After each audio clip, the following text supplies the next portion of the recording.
whatever you wind up doing is exactly what you should be doing. And I have not behaved one single day of my life. Not one day of my life have I behaved, and I am fine. I need your help. I can't tell you what it is. You can never ask me about it later, and we're going to hurt some people. Whose car are we going to take?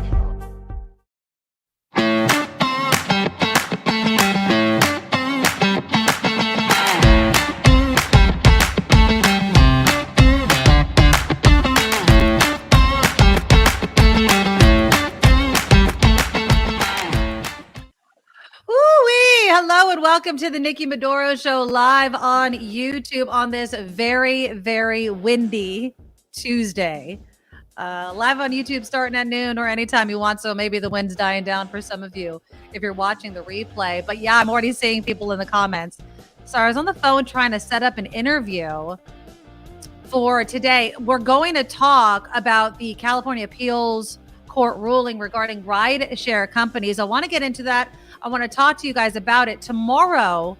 That's why I just got off the phone with SEIU to talk about what does this mean for rideshare workers in their efforts to unionize. So we'll get into it a little today. We'll do more of it hopefully tomorrow with someone from SEIU because it's an interesting conversation we've been having for years now regarding Prop 22, which was AB 5. What is an independent contractor? Are these rideshare drivers gig workers? Do they really want to be? Because I feel like it is so split. So again, we will discuss that tomorrow. But yeah, that's why I was late. It was not because the power went out. I know. I am sitting here. You guys, I sit here with these headphones on, cutting sound, watching the news, through my headphones. And the sound of the wind was so loud I could hear it. So yeah, it's nuts. I don't think the power is going to go out. I'm really keeping my fingers crossed that it doesn't. If you guys are losing power, obviously you might have to watch it on your phone. But yeah, I'm good. I mean, here in San Jose, I was watching a palm tree. Love those palm trees. They don't move an inch, but it was kind of bending at the top. So yeah, I'm doing well. I hope all of you are doing okay. Please let me know if you guys aren't. Send pictures. The Nikki Medoro Show at gmail.com is my email address. Let me know how you guys are going and let me know if you're doing okay. Click that thumbs up button as we start this show. Please, it helps us out. Getting all cozy in my sweater right now. Please click the thumbs up. It's right at the bottom right there. Every single show, just once, click it. The super chat is live. If you guys can throw us a few bucks with a super sticker, a super thanks, a super comment, which we will definitely read, please do that. Also, consider becoming a Medorable, joining our monthly Patreon subscribers. It's quick, it's easy. You just go to the NikkiMedoroShow.com and the link to the Patreon is there, along with, as I always say, links to past shows to share with your family and friends. I keep getting, hundreds of subscribers. It's ticking up. I'd like to get to 4,000 before the end of March, and you guys can help me by sharing the show with your family and friends. Just grab their phone. They won't mind. Just be like, you need to listen to the Nikki Medoro Show. It's fun. We talk about a range of issues, both local, national, international, but I like to have fun on this show, and I hope that you guys too. And so the food segments, the movie segments, the Am I an A-hole segment, which we're going to do today, those are always really fun. And then, of course, the PayPal email is the same as my email address, thenikkimedoroshow@gmail.com. And some merch still available. I was working on that today. There's a tote bag right there. There's a t-shirt. We have tumblers. We have coffee mugs. We have more things in the works. So thenikkimedoroshop.com is where you get all of that stuff. Okay. So what else do we have coming up today? So we're going to talk about the California court that has ruled. It's kind of a mixed decision for Uber and Lyft drivers versus unionization. So the ruling mostly upholds a voter-approved law. That would be the Prop 22, right? It said drivers for companies like Uber and Lyft are independent contractors. So what does that mean? We know what that means. You don't get paid sick leave. You don't get workers' compensation. You don't get unemployment insurance. You are an independent contractor. You're on your own, people, okay? Now, a lower court ruling a couple years ago said Prop 22 was illegal, but then yesterday's court decision reversed that. Now, again, tomorrow I will be talking with someone from SEIU to get their reaction, because the mixed bag decision was the court also ruled companies could not stop their drivers from joining a labor union and collective bargaining for better work conditions. So that's going to be really interesting. So I wanted to get into that with SEIU to ask, how would that look? What would that look like? What does it look like when independent contractors unionize to get better working conditions, when, in my mind, and this is probably a naive way of looking at it, independent contractors, independent, you're on your own. So this is kind of the push and pull with this court decision, and that's why I call it kind of a mixed bag. But let me ask you this, before we have our conversation tomorrow with SEIU, do you think generally that Uber, Lyft drivers are gig workers? Anybody that's watching right now? Anybody an Uber or Lyft driver? Anybody try it? Because this is what I hear. I hear two stories. I hear we're being worked to the bone. They're screwing us out of some of our money and our tips and blah, blah, blah. I'm not making the same amount of money. The surge pricing. We've heard these stories before. And so they want something more from these companies. Other people say, you know what? I get to work when I want. I get to decide how much I work. I want to be an independent contractor. I want the freedom of that. So what should we do here? Do we want Uber and Lyft and that whole kind of model to go away? I've had conversations. The last time I was in Las Vegas, we got into a great conversation with a taxi cab driver. Now, of course, this was in Las Vegas. It was not in California. So keep that in mind. But just the whole aspect of the job. And he's like, you know what? I said, screw Uber and Lyft. I wanted to go back to being a taxi cab. He's like, because when you count the gas, the insurance, the wear and tear on your car, it wasn't adding up versus having your own taxi cab and getting a career driving around that way. Eric says, good. They need to unionize. But what do you think, Eric, that would mean for us, the consumer, right? If you're unionizing, what are you unionizing for? Better working conditions. What would those look like? What do you want if you're an independent contractor? Does every independent contractor get to be paid the same, no matter, let's say, if you work all overnight? What is that? What are they fighting for? Let's see. John, here we go. John writes in, if it were not for independent contractors, the prices of Uber, Lyft, etc., would skyrocket. Okay, so let's break that down, John. Why would it skyrocket? Because and this is just off the top of my head. One, the drivers would be getting paid more. Now, do you have a problem with that? The way we were sold initially on Uber and Lyft was, you can't get a taxi cab in some cities for hours on end. You can use your phone. It'll pick you up and drop you off right where you want it to. Now, does that come at a cost? Does that come at a cost of those drivers aren't going to be paid very much unless there is something like surge pricing? Chris says unionization is an attempt at central control again. I feel like unionization, and I'm a huge proponent of unions over at KGO Station X, my union SAG-AFTRA. I grew up in a union family. My mom was a registered nurse, California Nurses Association, huge, powerful union. My dad delivered bread, and he was part of the truck delivery guys. I don't know what it was called. That union. I grew up in a union household. Look, I always default, and you guys should know this by now, I always default to big companies will screw you. Bottom line, your budget line, it's business. I'm not hating on them by saying that. I just think that, they're not going to give you any more than they have to. Let's put it that way. And so should these men and women who are doing this job be paid more? Is it worth paying more? Would you pay more on Uber and Lyft? Or does it just become the price is not worth it anymore?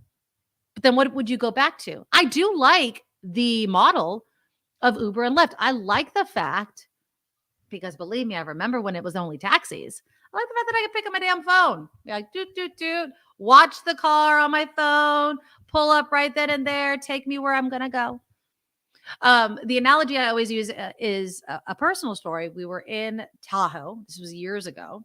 I never used Uber and Lyft. I actually had to download the app because I was trying to get a taxi. And they were telling me it was going to be like an hour and a half to get a taxi to me. Now, this wasn't Tahoe, so they're not everywhere. But I was like, God, that sucks. So I was like, you know what? Let me try Uber. I downloaded the app, put all my information in. 10 minutes. 10 minutes, and they had me. Why? Because when I needed a ride, it was the quickest, it was the easiest, it was seamless. But does that ease of service mean that the worker behind it, the one that's actually providing the service, should be screwed over? I don't think so. I don't. M. Oak says, wasn't the whole idea that it's a side gig to pick up some extra scratch? That might have been how it started. And I think that that's how they still continue to sell it, right? I think that they definitely still try to sell it as, oh, you're an independent contractor. You want to make some extra side money, sign up to be an Uber or Lyft driver. You set your own hours. But that's independent contracting in general. You're your boss. You get to do whatever you want. When you want to do it, we leave it up to you. You want to work 12-hour shifts? You make that decision. You only want to work a couple of hours when the kids are in school? You set your own hours. Now, of course, that means that you could be out there for 12 hours and not making crap. There's no guarantee on the amount of money that you're going to necessarily make. And one of the complaints that we often heard from Uber and Lyft drivers was it was changing the payouts, especially, as it started getting more popular, as it was scaling up, the workers felt like they were getting screwed. They weren't getting the tips. Too much money was being taken out. SF Tesla, interesting. Once the public accepts self-driving cars and cabs, the game is over. So play while you still can, any way you can. Let's welcome Kim McAllister to the show. And Kim, the story of the day, of course, is that California Appeals Court has ruled it's a mixed decision in favor of Uber and Lyft, and that these are independent contractors, but it also allows these drivers to unionize. Tomorrow, I'm trying to get somebody on from SEIU to kind of explain what that would mean and what that would look like if these are still independent contractors, yet they're trying to unionize. How would that look? What would they really be looking for, since it's independent contractors you're dealing with? But right now I'm asking, would the public be open to paying more in order to allow these men and women who drive for Uber and Lyft to make a decent wage, which I think is one of the biggest complaints of being a rideshare driver, is there's no guarantee. Well, wasn't that the whole appeal of Uber and Lyft and those ride sharing services, that the rides cost way less than just taking a taxi? So if you're going to ask people to pay more, then why not just take a taxi? Right. Well, I think it's also, and I was sharing this story, it's the ease of getting one. I mean, what is the biggest, stereotype of taxi cabs? You hold out your hand, you're like, taxi, and it drives right past you, or you can't find one, anywhere. The great thing about Uber and Lyft is I can see where it is on my phone. It pulls up in like 5 to 10 minutes. I don't have to wait. I don't know if, and you guys can correct me if I'm wrong, I don't know if taxi cab drivers are at that level yet in all cities. I know in some cities, Vegas, big cities, they may be, but everywhere, is it possible to catch a taxi as easy as it is to catch an Uber and a Lyft? I don't know. Not in my experience, but maybe people have experienced something else. Do you use Uber and Lyft a lot? Is that on your, I don't use Uber because their management sucks. Okay. I do use Lyft. So the last time I used Lyft actually was when I got in the car accident. My husband's been working his butt off, and I needed a ride to go drop off or pick up, my rental car, because I can't drive there because I don't have a car there. And so I needed a ride, and it was nice. And they came straight to my house, and it was interesting. The driver was wearing one of those reflective vests that, like people that do road work wear. And I was like, do you have another job or what's going on? But no, it's easy. It's easy. And they dropped me off and it was good to go. So do you use ride sharing a lot? I don't, but I have. When I went to Europe before the pandemic, I used those apps religiously to get from place to place. Right. So when I guess I should say when I travel, yes, but otherwise likely not. Yeah. And I think that I feel like there's enough of a space for everyone to exist. But again, I mean, this appeals court ruling basically upholds Prop 22. But there's this caveat about the labor unions. And a lot of you are weighing in on what that would mean. John says they would also provide healthcare and workers' comp that would also cause the prices to go up, let's say, which is true. Let's see. John also says 3 years ago, Uber and Lyft would cost about $4 to $5 to take me to the store. Now it costs about $7 for Uber and like $9 for Lyft. So I don't know. Is the price not attractive enough, right, to keep people from hopping in a taxi cab versus taking Uber and Lyft? We'll have to see. This unionization caveat in the ruling is going to be really interesting to see. And I'm wondering how many Uber and Lyft drivers, how they feel about it anymore. Because I think that there are still a large contingent that are like, stop. I'm an independent contractor. I want to set my own rates. And then there are others that are like, it's hard for me to get a job. This is my only way of making ends meet, and I need more from it. So again, tomorrow, hopefully, I was just on the phone with someone from SEIU. Hopefully we'll get someone to kind of weigh in on this and explain what unionization for independent contractors would actually look like. Yeah. Somebody that was a taxi cab driver that we've learned. Yeah, that's right. Is our founding sponsor, Steve Moskowitz. And Steve, I'm talking about, the ride hailing decision by the California appeals court. But you used to be a taxi cab driver. Do you ride taxi cabs or do you use ride sharing? I probably pretty much would use ride sharing, although if there was a cab around, that's fine too. Yeah. Yeah, it's probably a big switch from your days of driving a taxi cab to. It was a very big switch. I drove the taxi cab in New York City, which was a different world. Absolutely. But it was, I learned a lot driving that cab, and I think that helped make me a better lawyer because you really get to talk to people, learn about them. The stuff they don't teach you in law school. Exactly. And so you use all of those skills, of course, to start your company. And the tax problems that people come to you for help with, I mean, does anything faze you? Is anything ever like, I don't know what the hell I'm doing right here? You got yourself into a mess. I've never said that yet in the 30 years. Because, Good. You never said that, but he might have thought it. We do have a wide range of experience. And if we don't, chances are we have a colleague that we refer it to. So, if you axe murdered somebody, you'd say, well, I only refer you to my axe murder defense colleague. There you go. And oftentimes we would work with him because if the client did axe murder for hire, he'd have the tax portion and the axe murdering portion. You write off your axes and all the cleanup that you would need. But a big problem people have right now, a real common problem, is people that just can't pay their taxes. You see that over and over and over again. And what I want to caution people, don't make the mistakes of sticking your head in the sand and thinking it'll go away. It won't go away. It'll get worse. And you don't want the IRS cleaning out your bank account. You don't want them going to your employer. And if you have your own company, you don't want them going to your clients or customers, because if they do, that can put you out of business. Yeah. So the bottom line is, in almost all cases, we do everything for you. You don't have to talk to the government, deal with them, nothing to do with them. We do the whole job. And there's a lot of good deals. Like if you qualify to just pay part and the government forgives the rest, or pay in monthly installments, or get the penalties forgiven, or just say, you know what, I have some bad circumstances right now. I just lost a job, or somebody's sick in the family, or the business took a wrong turn. Leave me alone for a while. And then when I'm back on my feet, I'll talk about one of the first few things we talked about. And this way people can have normal lives and they can sleep at night and not having this horrible government intrusion come into their lives. Steve, you've been doing this for so long. You know how you hear therapists say people that are having marriage problems, they wait too many years before they come and see me. What is the average amount of time that people wait, that they're just not sleeping well, that they're worrying about this before they come and see somebody like you?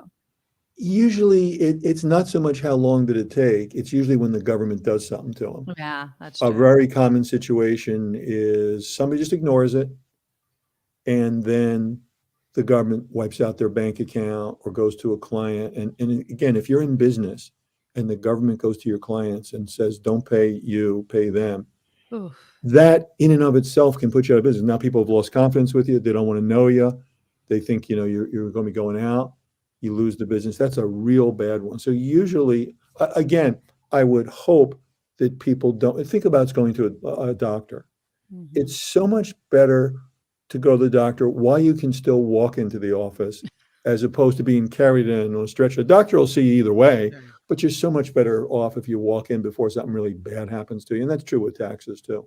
There you go. Don't wait. Give Steve a call. 888 tax deal, MoskowitzLLP.com. He will help take all that weight off your shoulders with the IRS. So 888 tax deal is the number to call, or MoskowitzLLP.com. Thanks, Steve. Have a good Thanks, one. guys.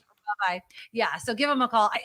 Again, and I say this every single time, I have been up late at night worrying about tax stuff. You don't need to do that. Just give Steve a call and he'll help you sleep the sleep of the innocent, as he loves to say. Okay. So again, we'll discuss more about the ride sharing decision by the California Appeals Court tomorrow. I do want to keep it in kind of this driving vein, but a little more serious of a story. Did you see this statistic that Bay Area freeway shootings are double that of Los Angeles? KTVU did a great breakdown of this. I want to share a little bit of this report that they did. And I think when we're talking about just driving on the roads, how many people out there driving around, let's say 880, Alameda County? Is it ever in the back of your mind that something bad's going to happen? Yeah, right? It is in the back of my mind. I drove to Monterey recently. We went to the Monterey Aquarium, right? Mhm. And we're driving on that whole stretch, 580, 80, 880 East Shore Mhm. Freeway, Right. and then driving down 580 and then 880 through Alameda County. And I thought of it Oh, yeah. because of all the reporting I've done on, Freeway another shootings. freeway shooting this afternoon, another freeway shooting this evening. And so yeah, it's in the back of your mind. People, And that's that's not terrible. it's not a safe place. Exactly. All right. Here's a little bit of a report from KTVU. Shootings on Bay Area highways continue to climb. Data shows 154 last year compared to 131 the year before. The majority in Alameda County, followed by neighboring Contra Costa. No one's going to stop on the highway to stop these individuals because it would be dangerous. So it's a perfect setting to commit crimes, senseless crimes. From bullets shattering windows of innocent victims to deadly shootings where cars, weapons, and physical evidence disappears. What we need to have happen is we need to have witnesses and victims that are willing to cooperate with us. The California Highway Patrol says cracking these cases is challenging. Unlike traditional crime scenes, there's little left behind and many times no witnesses. We found less than a quarter get solved or result in an arrest. The vast majority of these shootings are targeted against individuals for one reason or another, majority of those being gang related. 85%, says Assistant Chief Jason Reardon, with the rest triggered by road rage. We're in a society nowadays where people think that the answer to solving their problems is shooting at people. 2-year-old Jasper Wu was killed by a stray bullet on an Oakland freeway in 2021. 3 gang members were charged last December. Statewide, there were 431 freeway shootings last year, a dip from the year before, but not in the Bay Area, where gun violence has accelerated. Yeah, I mean, it's insane. It's literally insane. And the beginning of that, the young woman that was being interviewed, she's the one whose brother was shot just driving home in Alameda County. He's a police trainee and he was shot and killed. Remember? Yep. And so, and then that little boy, Jasper Wu, I can't even imagine being a parent just innocently driving and your child is killed by a stray bullet just simply because people are doing these shootouts on the freeway. But they make a point.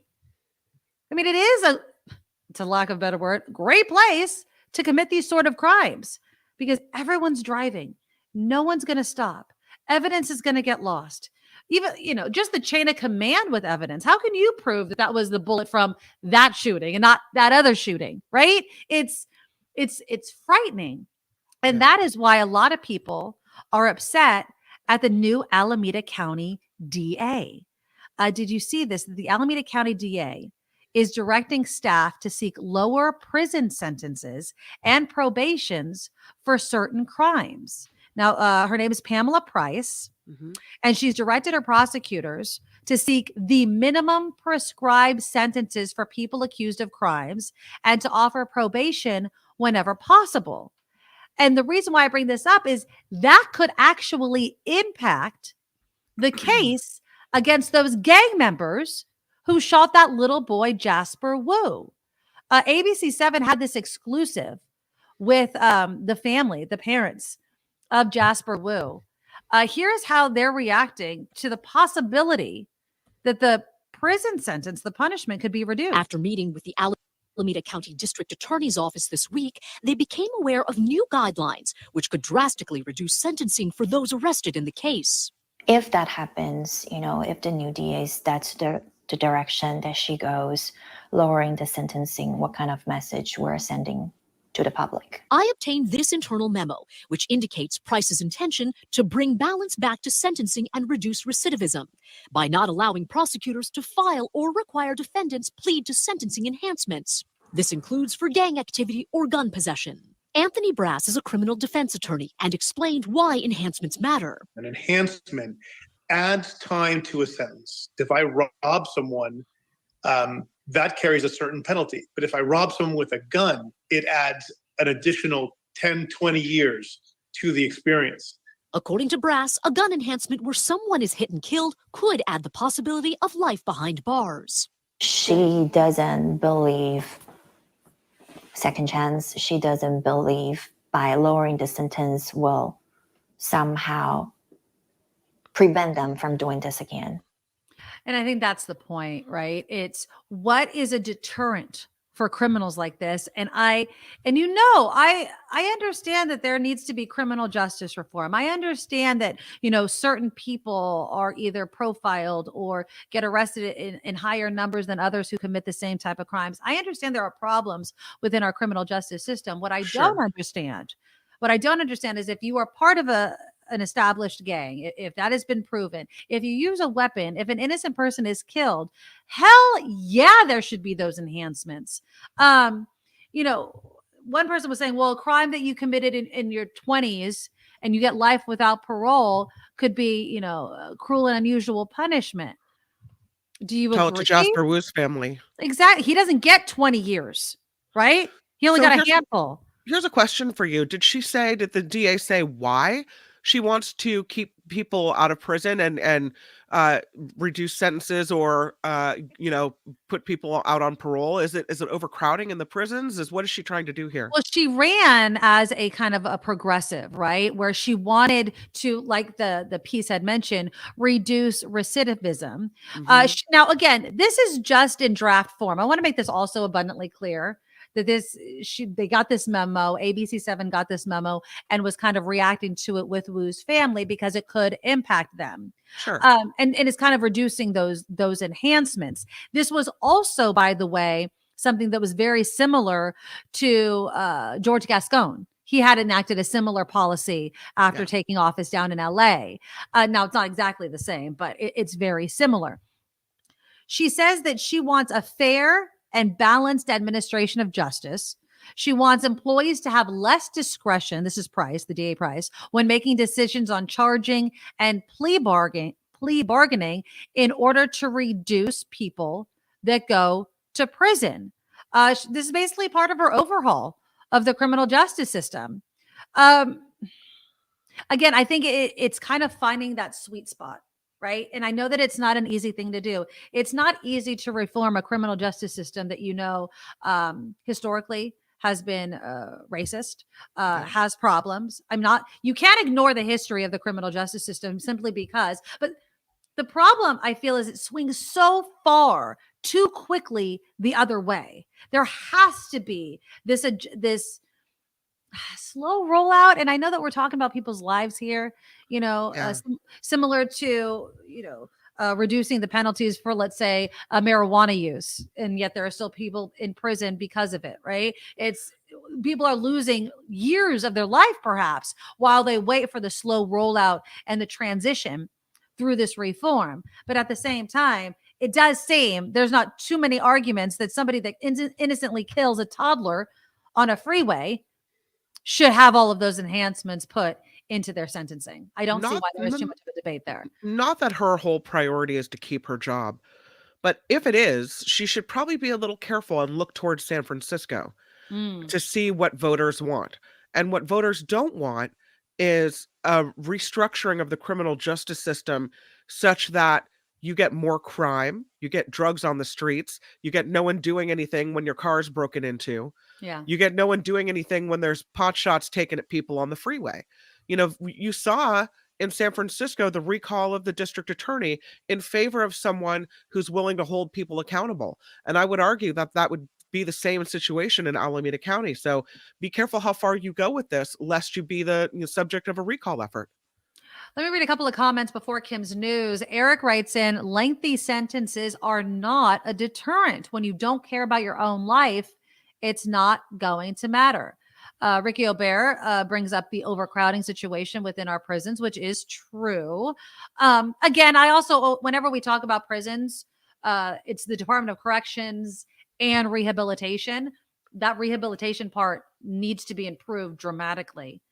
Karen says, isn't it more to the point that criminals don't ever think they'll be caught, especially in crimes like this? You shoot somebody on the freeway, just like Kim said, we hear the news reports. Not all of them get caught.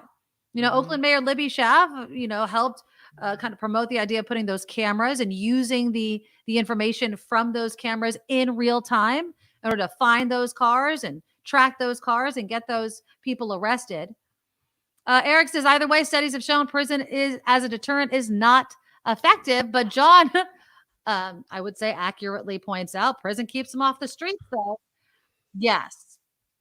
But there is a cost. Chris puts out a number of $50,000 a year to house one prisoner. I'd have to check that number, but it does not feel like justice if you reduce the punishment for somebody that kills a child or kills a police trainee who was just going home. It just doesn't feel that way. And when you, again, have linked them to criminal network gangs, those enhancements should stay.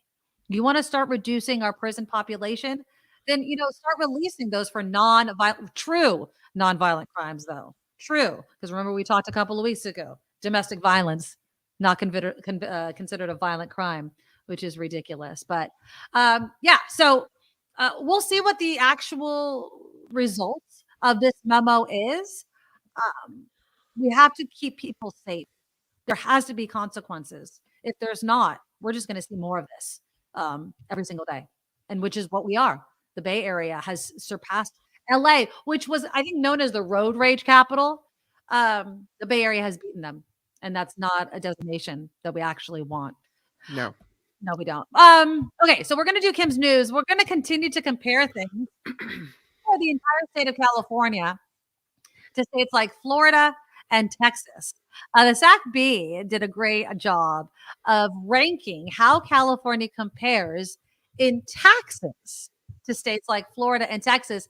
And you won't want to miss this comparison because there are some surprising numbers. If you think, California, high tax state, Texas, low tax state, the devil's in the details when we are talking about things like this, because it's not what it may seem when you're talking about all the taxes that people pay. Click that thumbs up button, and here is Kim with the news. Now, from around the world to up your street, the Nikki Medoro Show presents News Czar Kim McAllister. And this report sponsored by tax attorney Steve Moskowitz at 888 Tax Deal. This is a situation heating up this afternoon. The Pentagon calling Russia's interception of a U.S. drone over the Black Sea unprofessional and unsafe. Russian jets forced down a U.S. drone flying in international airspace this morning. Brigadier General Pat Ryder said these type of aircraft have been flying over the region for some time and that intercepts aren't uncommon, but he said the behavior by the Russian pilot is uncommon. President Biden is expected to sign an executive order on gun control at this hour. It is aimed at expanding background checks and gun safety measures, including red flag laws. The signing coincides with the president's visit to Monterey Park, California. You can see Monterey Park here. This was a display of flowers being brought to remember those killed. 11 people that died in a mass shooting in January in Monterey Park. So that is where President Biden is signing at this hour the new legislation on gun control. Ohio is suing Norfolk Southern. Why? Well, because of that toxic train derailment in East Palestine last month. The state's attorney general says Ohio is seeking damages and civil penalties. Dave Yost adding he is also seeking a declarative judgment that Norfolk Southern is responsible for this, which means they're on the hook to pay for everything. Americans are being told, don't travel to Mexico for spring break. Just don't even think about it. The Texas Department of Public Safety says the volatile nature of drug cartel violence and other criminal activity is a significant safety threat at this time. The warning follows similar advisories from the United States Department after the recent kidnapping and killing of Americans in Mexico. A new California bill would mandate that teachers, counselors, and other school employees notify parents if a student identifies publicly as transgender. We talked about it here on the Nikki Medoro Show. Good. This would make school employees within 3 days notify parents if they learn that a student is publicly identifying as transgender. Trans advocates call it part of a culture war attack, but the Republican bill's author argues it's a way for parents to get involved in their child's well-being. Ooh, I like this topic. What do you think, Kim? I mean, how do you feel about this? I feel like you should know. Yes.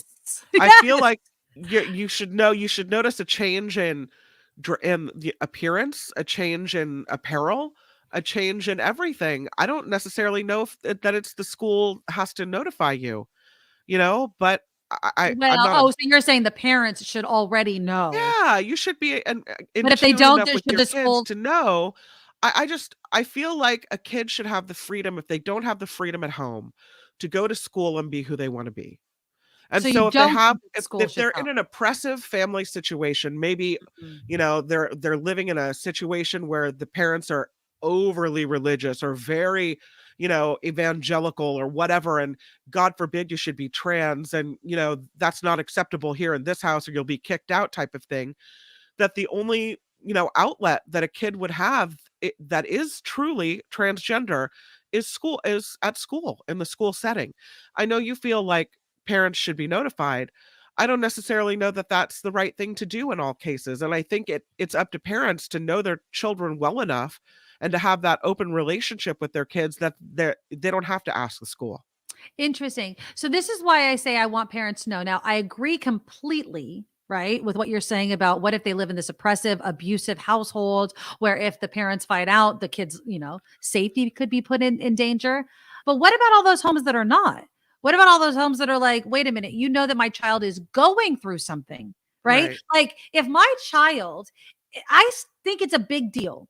I would think it was a big deal if my child was questioning their gender.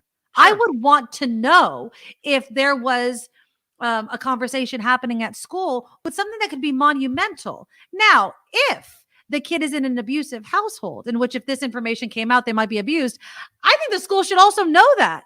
The kid should be like, I'm being abused at home, perhaps. I mean, aren't there mandatory reporting laws, like those sorts of things where you should be protecting the child also? So on one hand, I think a counselor can have that conversation initially with the child, but should also facilitate a conversation between said child and the adult in their lives to make sure that they're not navigating this alone. I don't want the school to parent my child through something as monumental as their gender identity. Does that make sense? I feel like it does, but it doesn't give kids a safe place to explore. And you and I have talked about this off the air, that right now it seems like the new thing for kids is going through a questioning period of, well, who am I? What am I? How and why am I this? And so if they don't have a safe place to explore that at home, I think that a safe place at school can be good. Now, it may be that, a child starts out questioning, maybe thinks they could go by a different name, and then goes full circle and comes back to, their birth name and who they are. And Mm. that's fine. But I feel like having a safe place to explore that and to go through that, what's wrong with that? I agree with you. I guess what concerns me is the fact that, look, has there ever been anything when you were a teenager or in middle school that you never told your parents, even though you were close to them? Right? I mean, it does seem like there are instances in which even if you are close to your parents, you don't tell them. And that's Right. fine. I think everybody goes through it, whether it's the first time you have sex or whether you're in a relationship with someone at school. Kids naturally keep things to themselves, and it should be up to them to divulge it. So on that sense, I agree. On the other sense, though, I feel like it is such an important thing that if not, how about this? Not that the school should tell the parents without the kid's consent, but I do think that they should urge the kid to kind of have this conversation with their family. Let's take it to something else. What if your kid was considering suicide? Should they be allowed to explore suicidal thoughts without the parents being involved? I mean, at what point does the parent get to be brought in? They might be great parents. They're just, the kid Right. is just like, I just don't want to say it out loud. I understand being able to explore something, but when does the parent be brought in if the school knows something as important as something like this? I think there's a very delicate balance between, and let me go back to this. It's our responsibility as parents to know our children. Absolutely. It's Absolutely. our responsibility to be present and involved and know that our kids are going through, whether it be a psychological situation, maybe it be a questioning period, whatever, that we know that about them. And so I feel like we shouldn't be relying on schools to tell us the basics about what our kids are going through at any given moment. Then should they counsel them through it then? If they're not going to tell the parents, then are you saying that you want the school and the school counselor to then counsel your child regarding their gender identity? Because that also is giving the school a hell of a lot of trust that they're doing it in a way that is healthy. But we're seeing this questioning happening at schools now more and more than it ever has before. A lot of kids probably aren't trans, but they're going through a questioning period. Right, which is fine. And then some are, which is fine as well. But there doesn't really I have not seen counselors involved. I've just seen, one kid starts to question and then another kid starts to question. And then all of a sudden it's like you've got, 6 or 7 kids in a class questioning, which again is fine because, they'll come out the other side who they're going to be, whether that's trans or not trans. Mm. But I haven't seen counselors get involved in that. I think it's just kind of an evolution of, kind of the child experience and figuring out who you are in the world. Well, I mean, I know that there have been lawsuits, maybe not locally, but there have been lawsuits where, parents allege that school counselors were talking about, gender reassignment surgery with their children. They were talking about, the changing of names, which, it could bother you, it could not bother you. I guess maybe, and you make excellent points, Kim, and I understand exactly what you're saying, because if my kid doesn't feel safe coming to me, even though it is a safe place, I Right. want them to have somewhere to go where they do feel safe. But on the other hand, maybe a group or, a school sponsored event where they talk to all parents about the things that are happening at school to start the conversation with your own child within your home, because sometimes it just doesn't happen. We do it with sex education, right? We bring Right. parents in. We don't talk necessarily about your kids having sex, but we talk about sex in general. And maybe more of that needs to happen so that it does start the conversation within individual households, because I don't want something as monumental as my child's identity to be discussed without me ever knowing about it. I don't. I want at least an in. I want some sort of opportunity to be brought in into the there, because conversation. I would agree with one of the comments, and I saw it fly by, and it was talking about putting the child's safety Absolutely. first. Oh yes, And absolutely. you brought up suicide, and I would argue this: what if the only person that a child questioning whether or not they want to stay in the world anymore, the only person they feel safe going to is their teacher or their school counselor? Right. And thank God they felt safe with someone to talk to someone about it, to get the help that they needed. And Yes. if that person then comes to the parents and says, listen, so-and-so is considering this, I thought you should know, or whatever, that completely violates that trust. And now the child has no one Yeah. that they feel I safe agree. coming to. No. So I think you have to be really careful. And it's a case of counselors, parents, teachers working together. And if you notify the parent saying, this is a complete violation of the student's trust, I would prefer that you not, say anything, but I want you to know to keep your eye open and to be Mhm. aware of this, Yeah. whatever it may be, whatever the situation warrants. But I just worry that we're not putting kids first, that your need as a parent to know somehow supersedes the need of a child to be okay. And I Yeah. don't think I can put that over. I don't think I can go that way. Yeah, I think again, I think the whole argument of keeping the kids safe is 100%. I'm completely behind it. I think just as a parent, I worry, and not, not necessarily am I speaking from personal experience, but I worry that we're also giving over to the school and to the school counselors the responsibility of navigating these kids through something that they also may not have the skills to deal with. And I'm not just talking about here in the Bay Area or in California where it may be a bit more liberal, but other states across the country that may not know. Now, 100% should kids safety be of utmost importance, but I always default to putting those situations aside. A kid is not in an abusive household.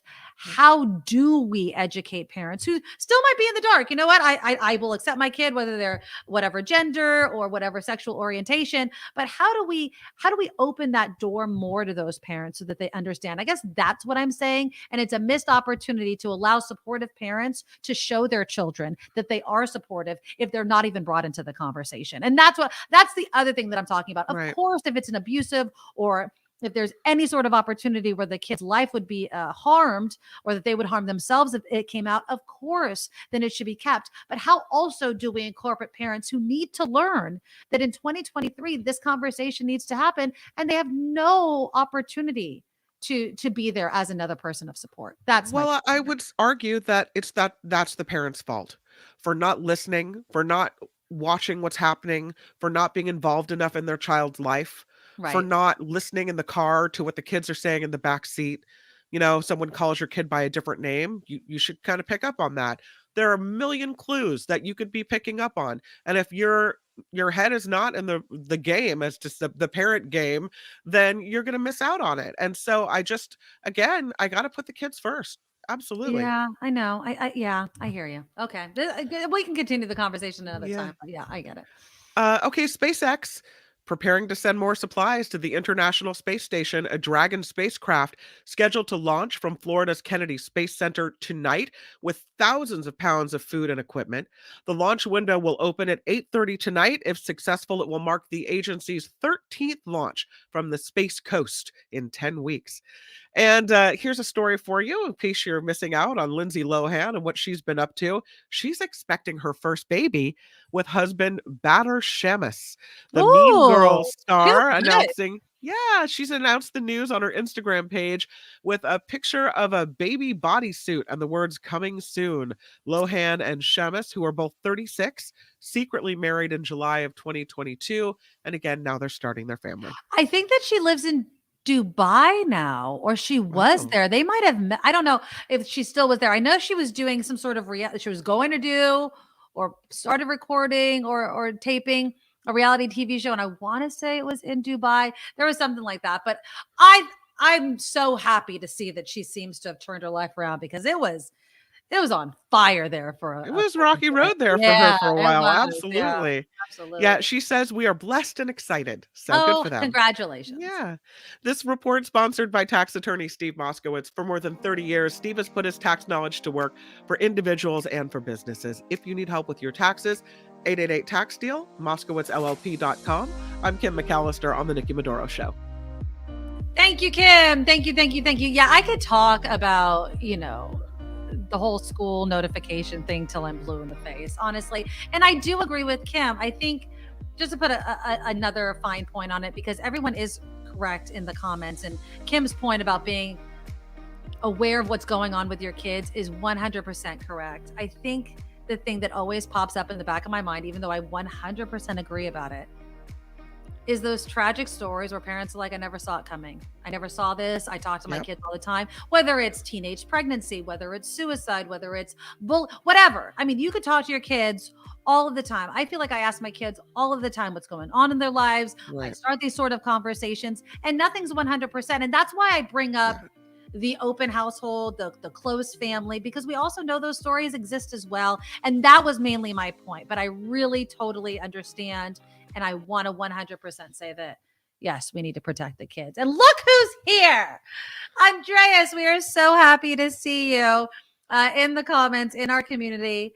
Andreas with the $10 donation. Thank you so much, Andreas. You've been so generous. And he also gave a $20 donation earlier as well. Hope all is well. Greetings to Nikki and Kim. I hope that your parents are doing well, Andreas. That is of utmost importance. Please keep us posted on how they're doing. I hope things have been turning around for you and for your parents and just your entire family. So just know that we're always thinking of you. And every time you pop in, Andreas, everyone's just so happy to see your name and to see you there. So thank you so much for that. And again, the super chat is live.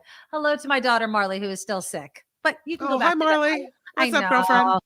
She's got a cough, so she has to share that with me. So there you go. Love kids. They're so close to us. Love. Okay, so let's compare California, shall we? Now, what are some big criticisms of California? What? High cost of living, right? High tax state, traffic, crime, homelessness, those sorts of things. Well, Wallet Hub, which is a financial services firm, is comparing our tax burden here in the Golden State to those rival states, Texas and Florida, which are always mentioned by like Newsom and Abbott and DeSantis, right? Like it's just like this clash of the titans stateswise. And they compared taxes. So it is estimated, in case you don't know, that the annual state and local taxes for a median household in California, the annual state and local taxes is about $9,600 a year. Okay. Obviously, that's higher than Texas. Their bill's about $8,000, and Florida is about $5,300. Okay. But when you scratch the surface a little more, you'll see that we do win in other categories. California's tax rates overall are lower than the national average. Oh. Okay. But we do have high incomes, and the property values do drive up taxes. Okay. Let's see. Our tax burden here in California ranks 9th highest in the country. Texas is at 32, Florida is 45th, and the tax burden is property taxes, and then individual income and sales tax, and excise tax as a share of personal income. More income, lower tax rate. That according to the Institute on Taxation and Economic Policy. Okay. But let's look at how they are compared to Texas and Florida. So if you combine the local and state tax rate in California, it's about 9%. Florida's is only 8%. Texas. Go ahead. Cindy wants to know if it includes sales tax. Yeah. So sales tax. Okay. So it's the local and state tax. Oh, wait. But not necessarily sales tax. This is just local and state taxes we're comparing right now. All right. Hold on. Let me make sure I'm correct on this. No. Income, property, sales, and other taxes. That's where we get our about 9% tax here in California. Yeah. Florida's is lower, but not by much. They're only at 8.2%. We're actually 8.9. So actually even smaller of a gap. Texas, 12.7. Really? 12.7. The real estate taxes in Texas are the 6th highest in the nation, about $4,200 annually. On that, Texas is 6th. California is 36th. Really? Yes. Texas's sales taxes, 4th highest in the country. California, we're 19th. Now, Florida taxes are lower than California's, mostly because there's no income tax or vehicle property tax in Florida. Let's see. California's taxes are lower than Texas because Texas has significantly higher property, sales, and excise taxes. So I don't know. I mean, I just wanted to bring this up because I have friends that have moved to Texas and they're shocked by some of the taxes that they pay. And another thing, we talk about water all the time here in California. The water bills in Texas reportedly are huge. Ooh. Absolutely huge. Not to mention when people talk about living outdoors and all those sorts of things, Texas is hot as hell. And it's more universal in Texas, the heat, than it is here in California. Miserable. So, miserable. My dad lived in Texas when I was a kid for a little while. Uh-huh. And I would go visit in the summer, and it was near Houston. And I remember I was a tween. So, and it was the thing where you had to have feathered hair. So I would curl my hair and then I would walk outside in Texas and my hair would go done. Oh, yeah. Yeah. I've never experienced weather like that before, where it was like you walk out and it's like wet but hot at the same time. Mhm. Horrible. Where you take a shower and then you step out and you're like, I need to take another shower, but you know it's Yeah. going to do you no good. Karen says insurance costs higher in Texas and Florida, a big issue when you get a house. Anytime I hear somebody say, I moved to Florida and bought beachfront property, my mind instantly goes to climate change. I go, why the hell did you do that? Right. Here comes the hurricane. Exactly. John writes in, yeah, my girlfriend pays $12,000 a year in property tax, whereas I pay only about $3,100 for a similar house. Plus, my property taxes are limited by Prop 13. Lucky you. Yeah, Texas tells people they're in a drought. People are pissed about that in Texas. That's funny. Eric says, spent a Christmas in Florida with my grandparents as a kid, 98 degrees and raining. Ooh, my hair would not survive. I would look like a poodle. They would just be like, just does not, or I would always be like plastered down with as much hair and hairspray, hair gel and hairspray as I could muster. Karen also lived in Texas for a few years as a kid, hated it. Will never go back ever, ever, ever. And now there was an article I was just reading yesterday, Austin experiencing the same thing that we're experiencing here. Austin, Nashville, a lot of these places, guess what's happening? And you know what? This is what bothers me. So they're all like, property values are going up as Californians, they always blame Californians, are moving to these states. Look, California can't take over the entire world. At some point, you're just not building enough housing or managing it the same way because you've all of a sudden become this popular place and this popular destination to live. Even if every California moved into the rest of the country, you can't keep blaming California for your rising property values. And then, of course, housing costs and what that causes and homelessness and all those sorts of things. I'm so sick of Californians being blamed for everything.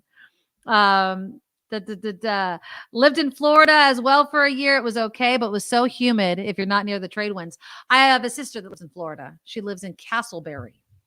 And I don't know if in here. Where's Castleberry?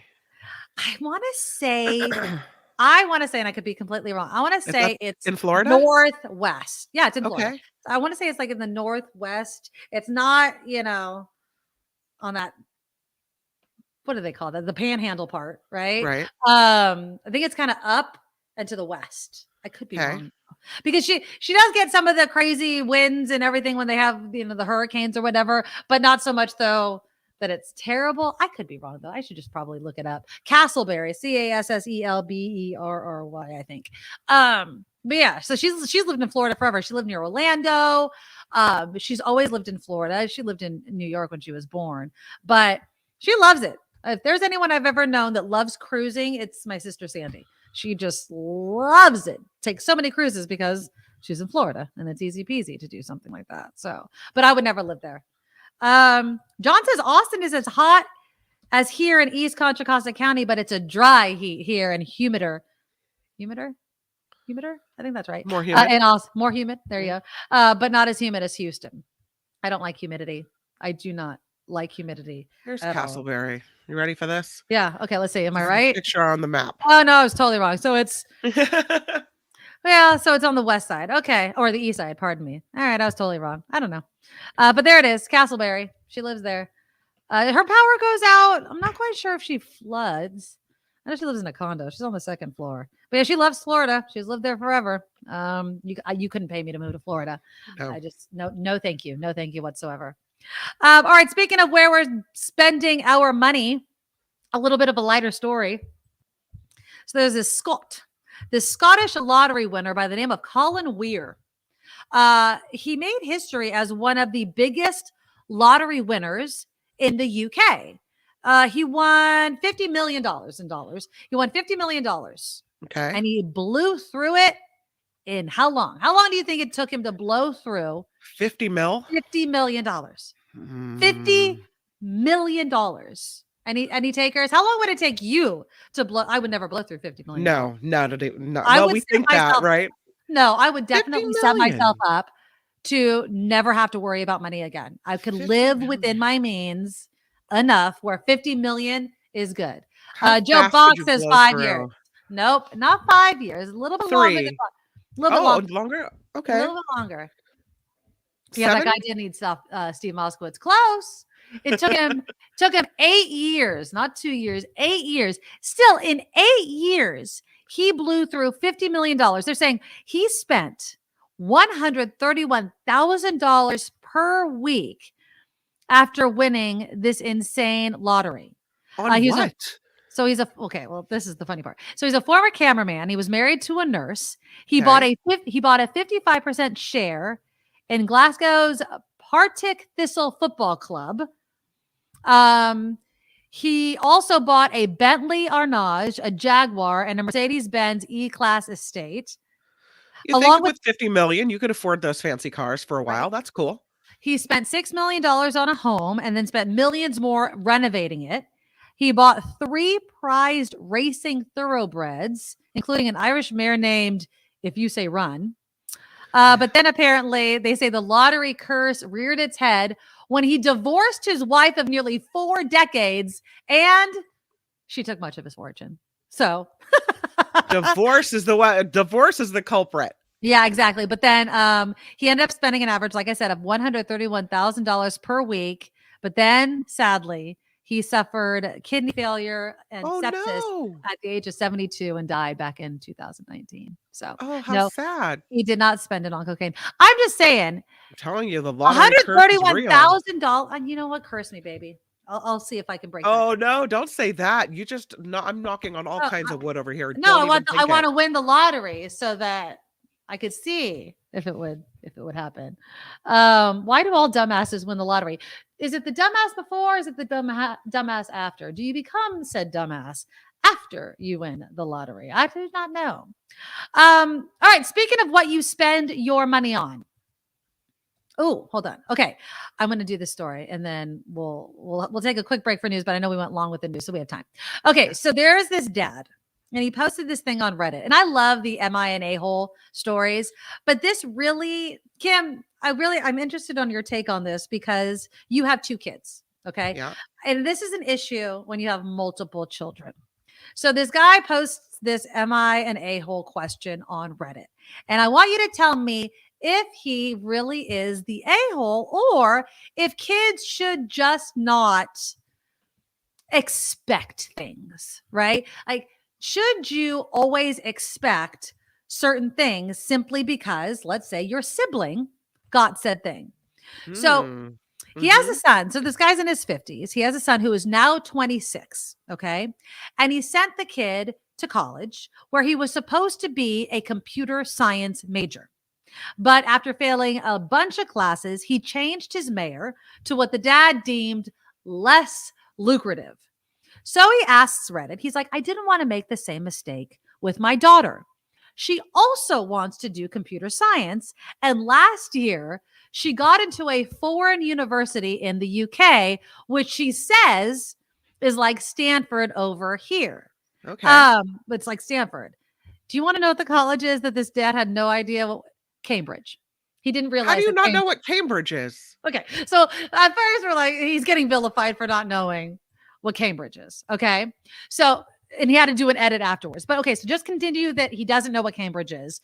So he says the dad told her that he cannot help her pay the tuition at Cambridge and instead wants her to go to a local state university or community college and then transfer. He said he only offered to pay tuition under certain circumstances. And he wanted to help her out, but he did not want to make the same mistake that he made with his son and waste money on a quote unquote foreign degree, especially as he claims his son was the brighter one and she had to push herself through her last year of school. She got into Cambridge. She got into Cambridge. Not everybody gets into Cambridge. So I'm sorry, but she's no slacker. No, she is not a slacker. And so here's my question to you. Do you think that because the dad paid for, no matter the major, the dad paid for college, a university, not community college or whatever, a major college for the son, that he should have to do the same for his daughter? And the reason I'm posing the question in this way is if your son or daughter wanted to go, let's say and let's even just do high school. Let's say college out of it. What if your daughter, Kim, wanted to go to a private high school, but you knew that you wouldn't be able to afford it for both kids? Mm-hmm. Would you ever send one to a quote unquote better school, knowing that you would not be able to do the same for your other child? I've come to the conclusion that different schools are better fits for different kids. Right. Okay. So it really depends on the kid. But in this case, no. So there's a private high school in my county, Sonoma County, called Sonoma Academy. Sorry, I'm stuffed up. That's okay. And it's got to be like $50,000 a year. And then you can get a scholarship, which may take it down to $25,000 a year. Okay. They came and gave a spiel at my daughter's junior high. And they have this performing arts program that is excellent. Right. And she was like, her eyes got big because she loves musical theater. And she came home and said, Mom, this school looks really amazing. I think I should go on the tour. Okay. Might have been a great school for her. But I said, we're not even going to go on the tour. We're not going on the tour because I'm telling you right now that there are schools that will get the job done for high school for you here in our county. Uh-huh. And I'm not going to have to spend all the money that I've been saving for college on high school. Just not going to do it. So, I mean, I know a lot of people pay for private school, but Yes. I'm not going to pay for private school and that much, many thousands of dollars a year when, no, I can't afford to send both kids. And even though the school looks great, I just feel like, that money's for college. But on the question of if you pay for college for one, should you pay for both? Yes. You shouldn't offer college for one and not college for the other. The same level of college? Yes. Like the same type of college? The same type of college. She got into Cambridge. I'm sorry, but it's, you said you were paying for college. You can't back out now. Also, it's not your job, parents, to decide what the major should be.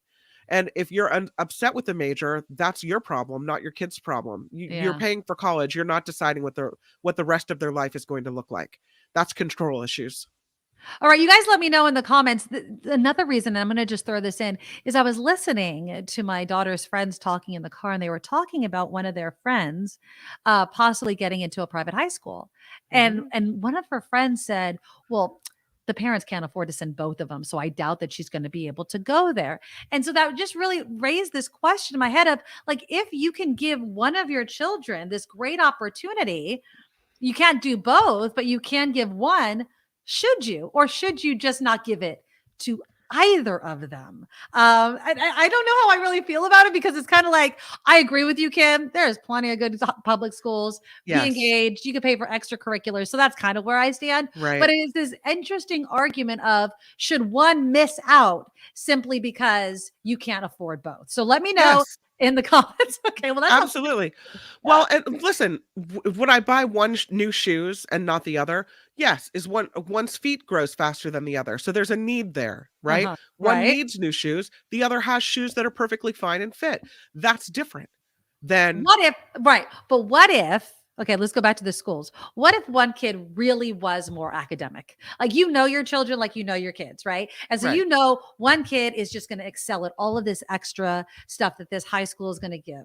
And the other kid is like, I don't even know if I like going to school. And so Right. you're like, you could probably maybe just not go to such a academically inclined school, and you'll do just fine in public school. Should your academically inclined child miss out on the opportunities and the experiences when the other kid probably could give two rats butts about it, and maybe not even care that they're not given the same opportunity? I don't know. I would argue that life will sort that out on its own, because the academic kid is going to get into, is going to try harder, is going to get better grades, is going to get a better result when applying to colleges. And the kid that didn't Right. really care very much, unless they're brilliant, is probably not going anywhere except the local JC, which is fine. Which is fine. Which is fine. completely, because sometimes I think it takes people a while to find themselves and to Exactly. realize, oh, school. Yes, I want to do this. Here's what I Yes. need to do to get there. And at 18 or 16, 15, when you need to start getting those grades, all kids are not the same as far as Yeah. their focus and their level of maturity. And so does it mean you're not going anywhere in life? Absolutely not. It just means it'll take longer to get there. So I think that life shakes that out. You're not going to have to pay for Stanford for a kid that didn't care and didn't try. That's true. That's true. All right. I'll read some of your comments when we come back. Is the dad? I think the dad's just an a-hole for not knowing what Cambridge is. But, I think that, it's a big conundrum for some parents when they have to decide how that money that they're saving for college or even high school is going to be spent. All right. I'll read some of your comments. So much more on the Nikki Medoro Show. Now, from around the world to up your street, the Nikki Medoro Show presents News Czar Kim McAllister. And this report sponsored by tax attorney Steve Moskowitz at 888-TAX-DEAL. Oh, guns. The son of a woman killed during a mass shooting at a Colorado grocery store is now suing the manufacturer of a gun used by the suspect. Nathan Getz filed suit against Stern, Ruger and Company in Connecticut.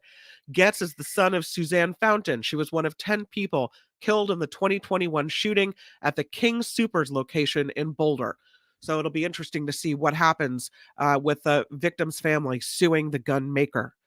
Uber and Lyft shares moving higher after a victory in court. I had a picture. Now I don't have a picture of Uber and Lyft, sadly. But I will tell you, as I take this picture away, that an appeals court judge, as Nikki was mentioning, overturned a ruling that said California's voter-approved Prop 22 was unconstitutional. The new ruling lets the proposition stand, allowing the ride-sharing apps to classify their drivers as independent contractors. And Credit Suisse is being eyeballed as the next bank that could be in some trouble. This after Switzerland-based bank admitting material weaknesses in its financial reporting processes for 2022 and 2021. The reports also revealed an $8 billion loss. The news comes after California's Silicon Valley Bank failed on Friday. That was followed by the closure of New York-based Signature Bank on Sunday. And now again, Credit Suisse may have an issue as well. Illinois is the third state in the nation to mandate paid time off. Here's a little PTO badge for you. It looks like Governor J.B. Pritzker signed legislation yesterday that provides employees with up to 40 hours of paid leave during the 12-month period. That PTO can be used for any reason whatsoever. It means 1.5 million workers will begin earning paid time off starting in 2024. And former President Donald Trump is going after Florida Governor Ron DeSantis again as his 2024 campaign is off and running. It was Trump's first Iowa stop of his latest presidential bid, came just days after DeSantis visited the state. Trump telling reporters earlier Monday that he probably regrets endorsing the former congressman when he first ran for governor in 2018.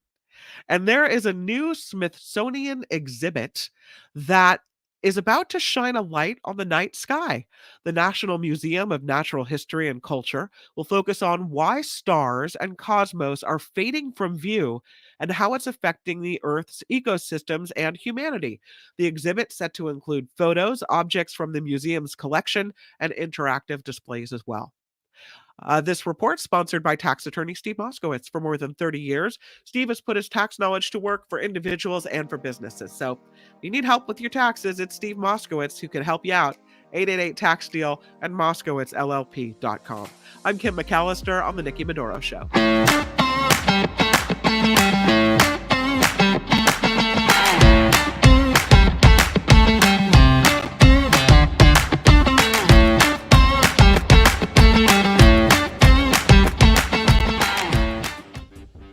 Thank you for joining us on the second half of the Nikki Medoro Show. Thank you so much for everybody that is here. Please click that thumbs up button. It helps us out so very much. We absolutely love it.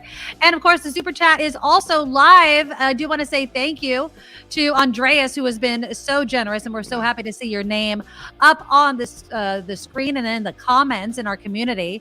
$20 from Andreas, another 10, another 20.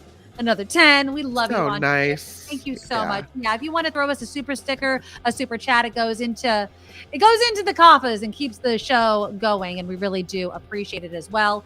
TheNikkiMedoroShow.com is where you find links to past shows, and of course to our Patreon. The Nikki Medoro Shop is where you get merchandise. And if you want to email me, or if you want to make a PayPal donation, the email is TheNikkiMedoroShow@gmail.com. That email address can also be used if you find yourself wondering, I've got a business. I would love to sponsor the show. I would love for them to talk about my business on the show. And acknowledge me as someone who enjoys the Nikki Medoro Show and also wants to be a sponsor. So give us a message. I'd love to have you as the news sponsor, or a half an hour sponsor, a segment sponsor, whatever it may be. Exactly. So the Nikki Medoro Show at gmail.com is the email where you can do all of that. I don't think I've mentioned it, and I apologize, Kim, if you did it in your news. It's Pie Day. Yay! Are you going to eat pizza pie or bake a pie? It's funny. I mentioned it on the Mark Thompson show, and then it's like my phone is listening to me, because moments later, I got a little ping and Yelp popped up with it's Pie Day. Order your pizza. Yeah. So, there's probably a bunch of pizza deals going on right now. There's also this book that's called How to Bake Pie, The Edible Exploration of the Mathematics of Mathematics, which it's kind of above my pay grade. Like 3.14, blah, blah, blah is pretty much how I say it. But apparently there is there's this pie recipe that's part of this How to Bake Pie book. It's one of the first recipes, and it's a fluffy staple. It's called clotted cream. And so they have it's one ingredient and 4 steps. So it's cream. You pour the cream into a rice cooker.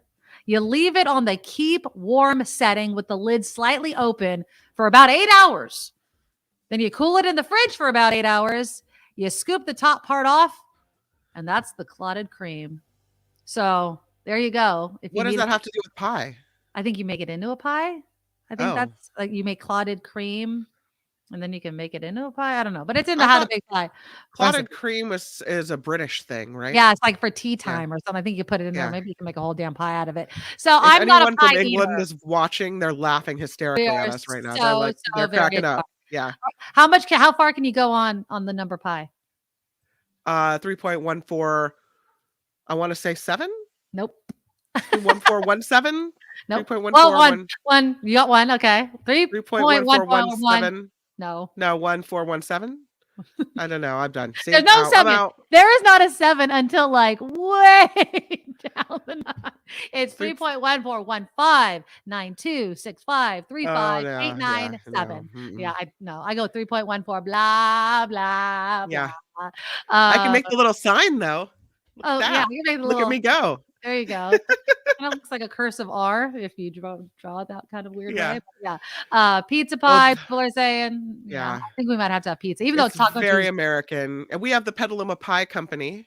Okay. So I might have to go buy a pie, like maybe a chicken pot pie for dinner. Ooh, yeah, that sounds good. So yeah. It is definitely Pie Day. You can celebrate it any way you want to.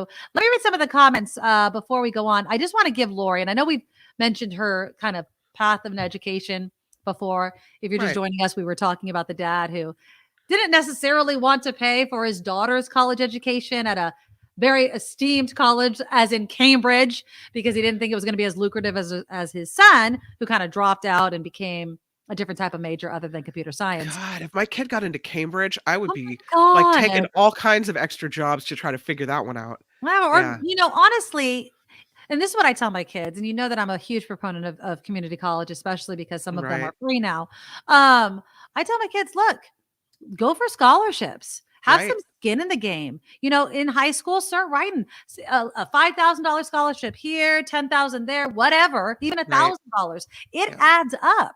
So yes, I have a college fund going for both of my kids, but it's not going to be enough. It's not going to be when you look at how much college costs a year. I might be able to cover 1 year for each kid. That's it. But it is what it is. But Lori went high school dropout, GED, Skyline Junior College, Harvard, then Berkeley. So it can happen. You could still go to that. And I bet you, Lori, when people ask you, you don't really mention the junior college part when they ask you where you graduated, right? I mean, unless you do, maybe you do.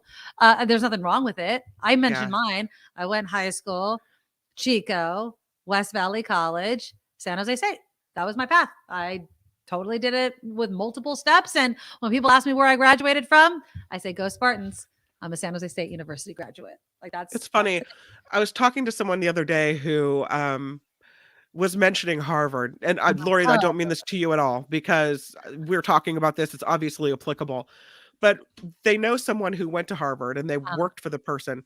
And they were saying that if they're the kind of person that every time they can and as much as they can doesn't hesitate to drop the Harvard. Like, well, when I was at Harvard, well, when it's like, oh God. It's like you don't have to worry, they'll tell you. Yeah, exactly. Yeah. Marathon runners and people that go to certain places. Yeah. I mean, but it is God. Like if it's probably worse than people that go to Harvard mentioning it, their parents. Where my kid goes. When Nikki went to Harvard. Yes, exactly. Right. But it doesn't really, it matters, I guess, for the connections and things like that. But again, success in this world is based on hard work and all and those. Lori should be proud of it. She should be proud that she went there. And absolutely. Yeah. I actually would be prouder of the path she took getting to Harvard and Berkeley. Honestly, I would. Yeah. It shows she wanted it. It shows she went after it, got what she wanted to do. Exactly. Yeah. And again, if my kid really wanted to go somewhere and I couldn't afford it, I'd be honest with them about it. And then I would work with them on how can we make it work, right? Can you get scholarships? Is this something you truly want to do? Why is it what you want to do? Because I think sometimes, like you were mentioning, Kim, when you're 17, 18, 19, you think if you go to, let's say, Harvard, or not even Harvard, USC, Stanford University, Berkeley, that's automatically going to open up doors for you, which in one way it may, but if that's the only reason why you want to go there, not because of the education, not because of, what you want to do with your life, it's simply to say, I went to Stanford and all of my life's going to be easier. It's not true. I know people that went to Stanford. And you know what? When the .com bust happened, he was scraping to try to find a new job. That Stanford degree got him only so far. Now, of course, he made it work and he's working at Google now. So all for him. But that's not always the case. You have to want to do what you are doing. And you have to find, happiness and fulfillment. And you have to be talented at it and all those sorts of things. Yeah. So how funny. Kim also mentioned people mentioning keto or CrossFit, as they'll mention it. I wear the sweater every day when I go do my CrossFit. Yeah, exactly. You know what else? I'm going to totally switch gears now, get a little bit lighter. There's been a lot of still stories coming to Sunday's Academy Awards, the Oscars. One of the weirdest stories that happened on the red carpet, or the champagne carpet, had to do with Tessa Thompson.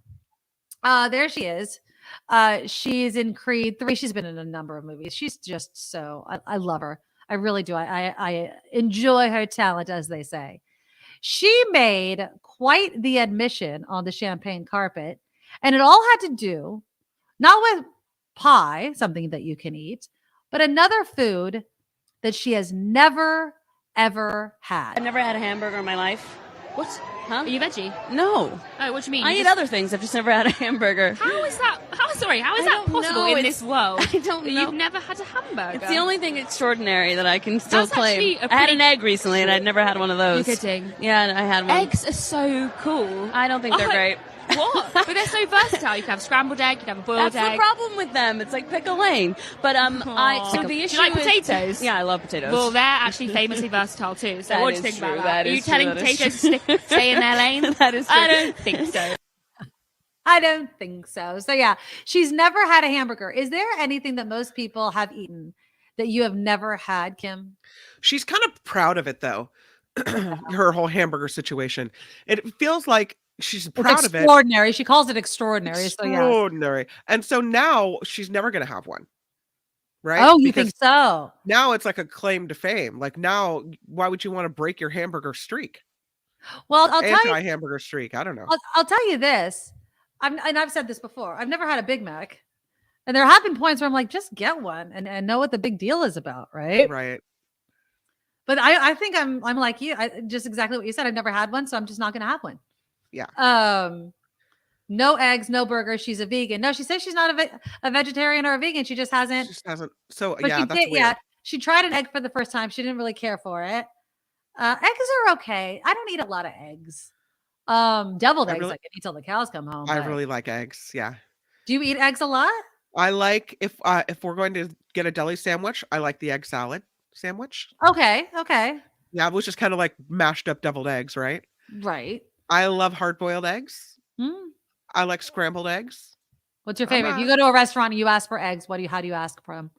I like the skillet with some chopped up potatoes mixed up into the eggs. Oh, yeah. So maybe a couple olives, some avocado in there, some sour cream on the top, a little ketchup. Yeah. Sam writes in, I could live without a burger, but would not survive without eggs and cheese. Right. I could do without the burger. I could do without the egg, Sam, but the cheese. I eat so much cheese. I eat cheese a lot. String cheese, sliced cheese. I mean, if I need a snack, it's often cheese. I'll just go. Yeah. I mean, I always make sure I have a whole packet of string cheese in my fridge. That is Yeah. a staple in my fridge. Absolutely. You know what I've never eaten that a Mm. lot of people do is lamb. Oh, I've had lamb a couple of times. Not a lot, but a couple of times. I feel bad about eating babies. Yeah, I hear And ya. around here, you see the lamb and the lambs and they're jumping like little springs in their feet and they're the cutest things. I can't do it. No. Yeah, that doesn't bother me. I apologize because I know that seems heartless, but I feel like whether they're a baby or they're an adult, you're still eating the animal. So animals. Veal, no can do. Oh, Nope. I grew up eating veal. Sorry. Oh God. Yeah, I'm They Italian. put them in Veal these little. They Parmesan. put them in these little Boxes, huts, and they don't get to go anywhere. No, It's awful. I know. I don't eat veal now. I don't buy it because it's expensive as hell. But no, I grew up eating veal. I'm sorry, I'm an Italian. Like we eat veal, we eat meat, we eat lamb, we eat these things. Right. Yeah. I just grew up eating these things, so I don't have that same. And I'm not saying I still do. And I understand. Like just said yesterday, I should stop eating so much meat. All of these things are true. I admit that I eat veal. I have not eaten the veal in a long time. The last time I had a great meal, you know, I always talk about these meals where I have to go back to, and I had that great Italian restaurant with the mushroom ravioli. Oh, that Moss place Kitchen. near Universal Studios, right? Moss Yeah. Kitchen, go there, mushroom ravioli, a bomb. Okay, no meat, by the way. There is this restaurant, this Italian restaurant in Fairfax. And I've only been there once. I've only been to Fairfax once. They had this veal saltimbocca. Okay, a veal saltimbocca Yeah. that was to die for. And I kind of got it the same way, sort of with Moss Kitchen, that it was like the server's recommendation. It was this old guy. Like, I mean, I'm talking about an elderly man was serving our table, and I just could not decide what I wanted. And he's like, get the veal saltimbocca. And I was like, done. I'll get the veal saltimbocca. It was to die for. And I've never been able to go to another. Every time I see it on the menu, I look at it and I go, it's not going to be the same. And I've never experienced the same, but it was bomb. I know. I understand. But People don't like it. Stop talking about eating animals. I get it. All right. We could be done talking about eating animals. Yeah. But Tessa never ate a burger, whether it was, but we should try an Impossible Burger and like that. Perhaps she would like that. Another story that came out of the Oscars, and it's so interesting. Here's my question. If you lose something that you've been wanting to attain, are you supposed to just grin and bear it and clap and be fine with it? Or is there, yes. Okay. So we're talking about Angela Bassett being criticized for not apparently clapping or joining in the standing ovation for Jamie Lee Curtis, who won the Oscar. They were both up for it. They were basically like head to head. Angela Bassett won the Golden Globe for her portrayal in Black Panther. Obviously, Jamie Lee Curtis won for Everything Everywhere All at Once.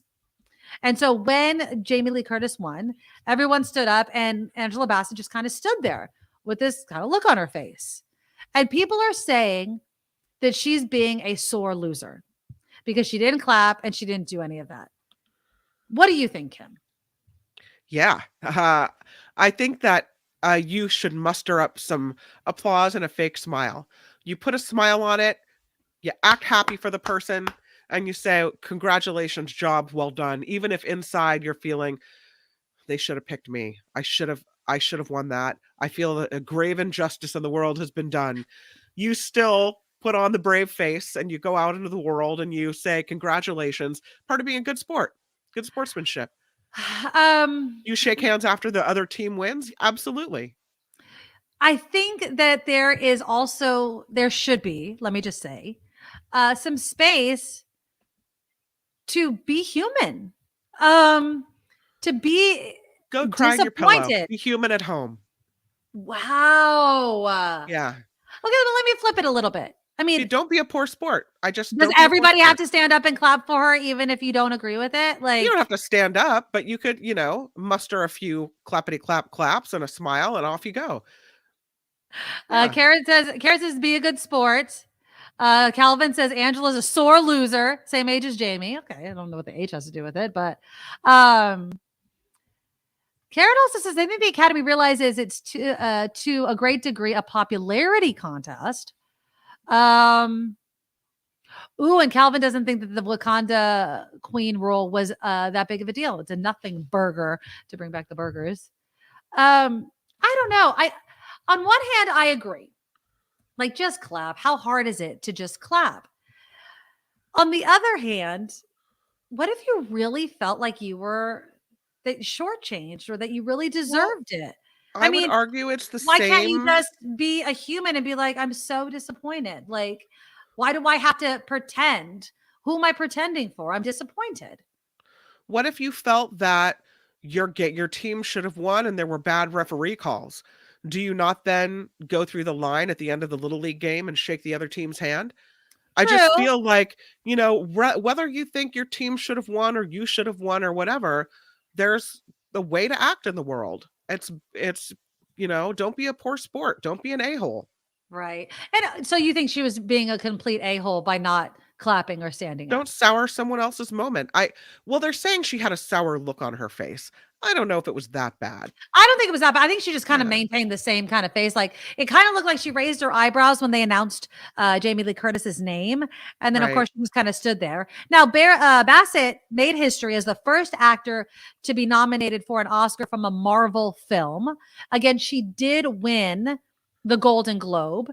And so maybe she really did anticipate her name being called. She not only won the Golden Globe, she also won the Critics' Choice Award for Best Supporting Actor. Curtis won it, just won the SAG Award.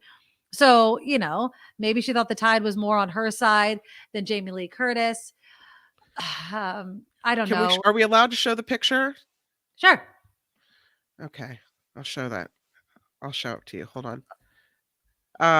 Here's the picture, like, they do the side by side of all the people as the award is being the thing is being read, and here's all the reactions from all the different actresses. And I love, you can see Jamie Lee Curtis kind of jumping out of her seat, of course. I forget who this actress is, but she's kind of yelling and hollering and really excited for Jamie Lee Curtis. Oh yeah, because she was in the same movie with her. She was in the movie as well. She was the daughter. And then everybody else is clapping and got the there's a Well, hint another of a one smile. bottom left, yellow white chick. She's not clapping. She's got a hint of a smile. She doesn't look miserable. So But then Angela you've got Angela Bassett, and she's just got this whatever kind of face, which that may just be her normal state of being. I don't know. I mean, it's not that bad, but yeah. Jim says fake golf clap is enough. Sour looks allowed. Do we get mad at resting bitch face? Exactly. I don't know. I just kind of feel like, given the whole Oscars so white, given, just the history that was made with Michelle Yeoh, after that, though, obviously we didn't know Michelle Yeoh was going to win at this point. Given the history that Angela Bassett's nomination made, I feel like there's a little bit of, I don't know, maybe we should give people a little bit of grace to respond in a real moment, in a real way. What would you rather see? The acting continue during the clapping, or just somebody sitting there just being like, she had a smirk on her face, but I'm not happy. I'm not happy. Well, so I believe that all these people probably know each other. All these actresses run around in the same circles. They've been cast in movies together here and there. They all know each other, right?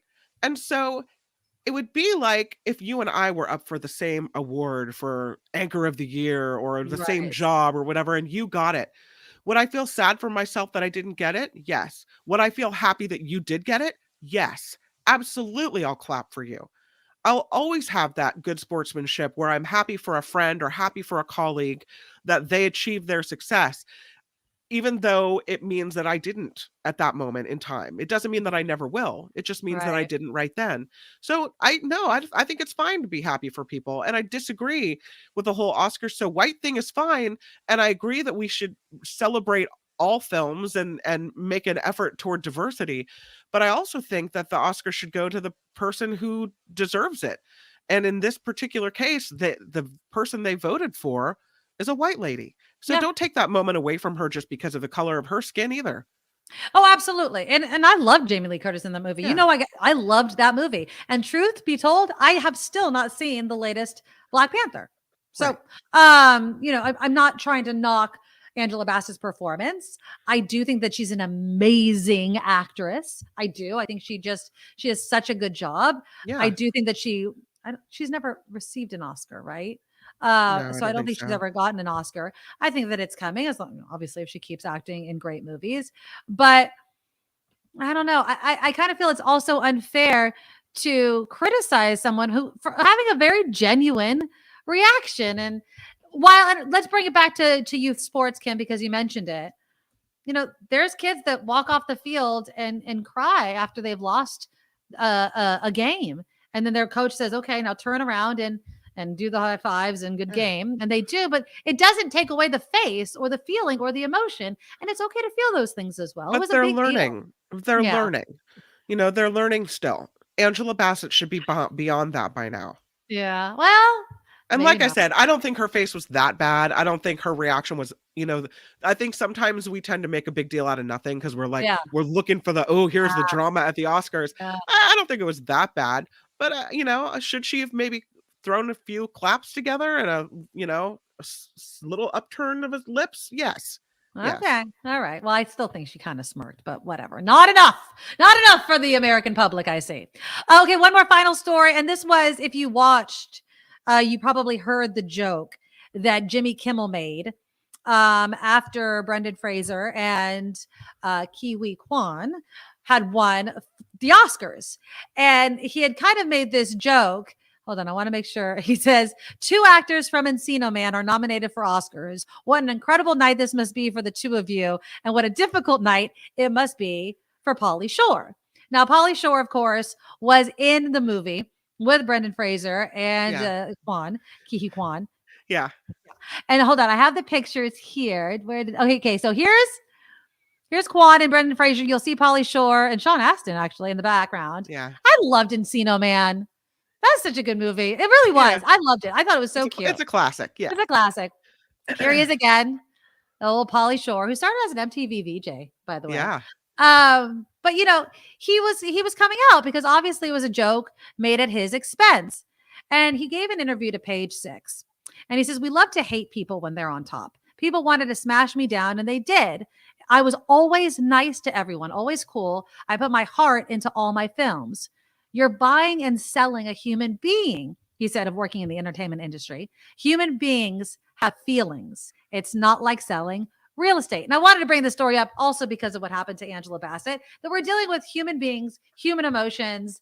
And I know they're actors and actresses, and it's Hollywood and it is whatever. But, he really felt, that he was being kind of knocked down. Then he said, I do truly miss acting. I miss being on set. Hopefully it happens. It's about just dreaming and hoping. People are always like, we want you back.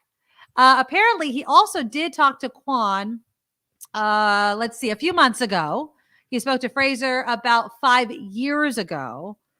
And again, Quan won the Oscar 25 years after his last prominent role. Well, of course, Fraser hasn't been in Hollywood in quite some time as well. Yeah, Amy, Encino Man is just one of the best movies ever. Brendan Fraser did an excellent job as a caveman. It was a really, really cute movie. And Pauly Shore, he just was, I don't want to use the word icon, but he was so representative of that time, that era of movies, from the MTV VJ and Wheezing the Juice. And I don't know, he was just this funny character that was in a bunch of movies really quickly and then kind of faded away. I think I pulled a current picture of him. Here he is. He's obviously aged a bit. I could see him doing, what I could see him doing? A very serious role where he's not like the top actor, but he gives a great performance. People are like, who was that actor? And they're like, can you believe that was Pauly Shore? Yeah. That I could see happening for him. Didn't he have that shtick, like that voice, hey, buddy, or whatever? Wasn't that him? Yeah. Yeah, like Wheezing the Juice and like he. Yeah. Oh yeah, that's another good one. John Slade. I liked him in The Army Now. He was fun. He was really a fun character, and I liked him. I always love the second acts in people's careers, like coming back and being able to do it again. You know who also had a second act, and you don't even remember the fact that he's had a second act because he's been so popular for so many years now? Jason Bateman. Jason Bateman was off. Ozark. Yeah. But he came back with Ozark. He also came back with what was the other movie with the rich families? Oh my God, I'm brain farming on it. I keep thinking of S. Creek, and it's not S. Creek. Help me out, people. What was Jason Bateman in? Where he was like the brother, the siblings that were all, whatever. Somebody's going to tell me in the comments. But yeah, he made this huge comeback and had been out of the Hollywood eye for quite a while. And now he's amazing. He's in all kinds of movies and all sorts of things. But when there's this gap, people can forget about you. I think Pauly Shore should definitely have a bit of a comeback. Oh, Always Funny in Philadelphia. Was that it? Oh, no, Arrested Development. Thank you. Joe Box. Thank you. Arrested Development. Did you ever watch that show, Arrested Development? It was pretty funny. I don't think I did. I will say this about Jason Bateman, and I'm not knocking him because in Ozark, I don't think that he plays the same character, but oftentimes he does play a similar type of character. Sure. And it's kind of this snarky type of person, but he does it so well. Horrible Bosses, another great movie that Jason Bateman was in. No, Jason Bateman was in, not in Growing Pains. Jason Bateman was in, was it Family? No. Family Ties? No, it wasn't Family Ties. It was something else with his sister, Justine Bateman. Remember? Yep. Valerie Harper show. Come Someone's on, gonna people. know. I know. I'm looking it up. Okay, look it up. But Jason Bateman had a bit of a comeback. Now he's totally back. He's completely back. He's a highly sought after actor and does all sorts of things, but he had a bit of a gap. And the same thing can definitely happen for Mr. Pauly Shore. So I wish him the best of luck. But yeah, I'm just trying to read some of them. Yeah. So I don't know. I think that when we're talking about actors and actresses, Pauly Shore has a point. These are human beings. He's really hoping to make a comeback. I'd like to see him in something more serious that would just totally flip the whole idea of who Pauly Shore is and what he can do. Okay. Did you know he started his career on Little House on the Prairie? That doesn't surprise me, actually. He was on Silver Spoons. That makes sense. Yeah, with Ricky Schroeder, who totally, God, that guy can go away. Hogan family, the Hogan family. Yeah, the Hogan family. Thank you. Valerie Hogan. Yeah, Valerie Harper. She was in that. Yeah. Thank you. I see. I love our listeners. They can totally the Hogan family. And yeah, then okay, so look, are you on IMDb? No, I'm on Wikipedia. Oh, okay. Because whatever. I want to know how big of a gap it was before significant roles. I'm sure he was acting in like things here and there, but there was a gap. And Yeah. there's no, that's my whole point. It doesn't matter. There was how a long gap the between teen heartthrob yes. and adult roles. Yeah. Exactly. And so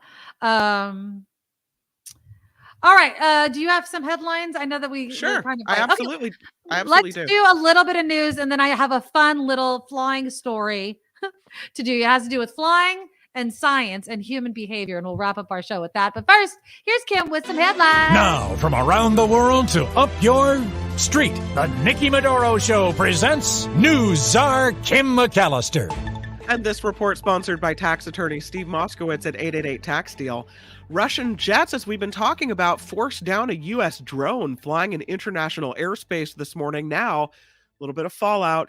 This has resulted in the summoning of Russia's ambassador to Washington. The Federal Deposit Insurance Corporation will reportedly try again to auction off Silicon Valley Bank. This, according to the Wall Street Journal, the first auction generated only one bid, and it was rejected by the FDIC. No major banks have expressed any interest thus far. Speaking of the whole bank fiasco, shares of regional banks are rebounding after taking a beating yesterday due to the collapse of Santa Clara's Silicon Valley Bank. Among them, San Francisco's First Republic Bank, which at one point during Monday's trading session was down 70%. It is one of the best performing regional bank stocks. So yeah, oops, they got hit for sure. Meta plans to lay off another 10,000 workers, another 10,000 tech people out of a job. CEO Mark Zuckerberg announcing the latest cuts in a blog post. They follow a previous round of cuts in November, affecting about 11,000 workers. Zuckerberg said the company also plans to close 5,000 open positions that haven't been filled yet. He noted that Meta remains focused on streamlining the organization, with more belt tightening ahead in the coming months. Complacency, never acceptable, especially when it comes to airline safety.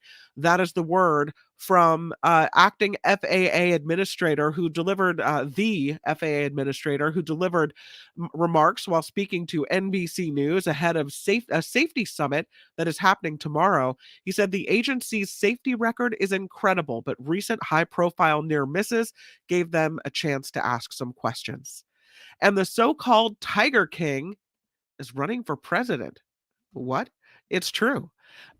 Joseph Maldonado posting on social media over the weekend, he is running for president of the United States as a libertarian. The former operator of the Greater Wynwood Exotic Animal Park in Oklahoma is currently in federal prison, serving a 21-year sentence in a murder-for-hire plot to kill an animal rights activist, Carol Baskin. How do you run from president from prison? How do you serve as president from prison? I thought he was dying. I right? I thought so too. I thought that, yeah, he was like stopping treatment. This guy, I don't know. We'll see how he does in the election. Okay, there we go. All right. This report sponsored by tax attorney Steve Moskowitz. For more than 30 years, Steve has put his tax knowledge to work for individuals and businesses. So if you need help with your taxes, 888 Tax Deal, Moskowitz LLP over here.com. I'm Kim McAllister on the Nikki Medoro Show. All right. Thank you, Kim. And again, Jason Bateman, just to kind of, I looked up the IMDb. So when he ended Valerie as David Hogan, that was in 91. He did a couple of movies. He did a couple of movies. Black Sheep, Heart to Heart. I would say the next big movie that he was in was The Sweetest Thing. And that movie was with, that was with what's her face? Cameron Diaz. But he had a bit role in that. He was just this guy, Roger. And then he didn't have much. Then he was in Starsky and Hutch's Kevin. And then he was in Dodgeball. Remember he was in Dodgeball? That was a good one. Mm-hmm. That was a good one. So, yeah. And then that started he started coming on that in Dodgeball. Dodgeball came out in 2004. And then he just started, then he was in Scrubs. Then he did The Breakup. So, yeah, he's been in a lot of things. But, yeah, he's a good actor that's definitely come around. Okay. So, let's talk a little bit about the most annoying part of flying on an airplane. Oh, So Kim, what would you say bothers you the most when you are flying on an airplane? I would say it's the same thing that bothers me in just general society. People not being aware or considerate of others. And that means other space, Mm-hmm. others, what you are noises and everything else. It's you can't help babies crying on an airplane, but you No, can help little kids kicking the back of the seat. true. Right? Very, Like there very are true. things that can be done. So I guess it would be people that are inconsiderate. I would Yeah. agree. I don't like inconsiderate people. But if I had to choose one thing that I will always bitch about when I'm on pretty much every flight, because it happens every single time, is people that the moment we stop, like we're at our gate after we've flown Yeah. somewhere, and then they stand up and they wait in the aisle. Yeah. There is nothing that bothers me more than having to look at somebody's ass in front of me for the 5 or whatever minutes that it takes for people Yeah. to start walking and getting off the plane. I don't understand what are we standing for? Why are we standing up? We're not leaving. I'm always the last one off because I'll just sit until everyone goes by and then I get up and go. Well, I don't do that. I mean, I definitely wait. I hate when people try to they'll stand up and then they'll get in front of you as if Yeah. they're not behind you. That bothers me. But Southwest Airlines is taking kind of human nature and science. They're using this to speed your ass along, getting it onto and apparently off of the plane. So now they're obviously trying to change their reputation given the calamity and the catastrophe that Yeah. happened over the holidays with all the cancellations and everything like that. So they're doing, they're trying to obviously work on the computer system and all the behind the scenes software stuff.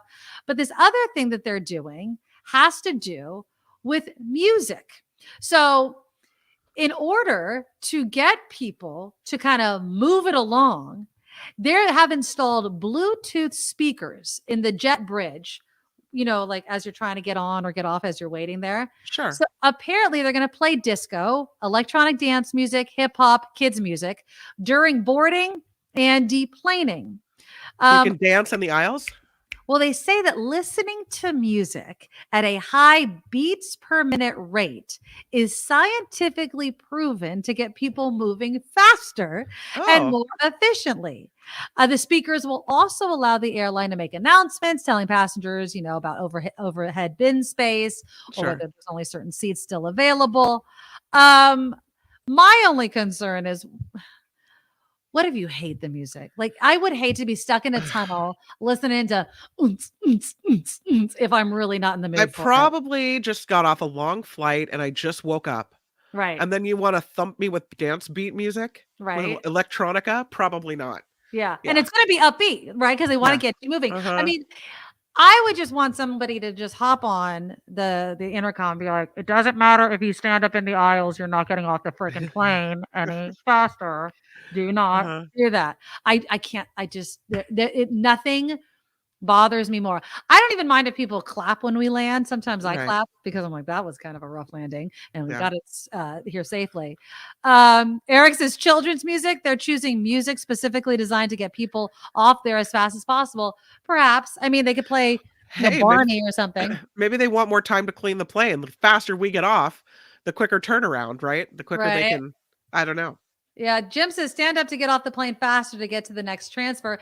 But if the door isn't open, Jim, if it isn't open and you're just standing there, You want to be first in line. You want to be the people who stand up the fastest are the people who are further up in the line of people to get off. yeah, Karen's with me though. I hate it when someone behind me in the plane rushes up to the front to disembark.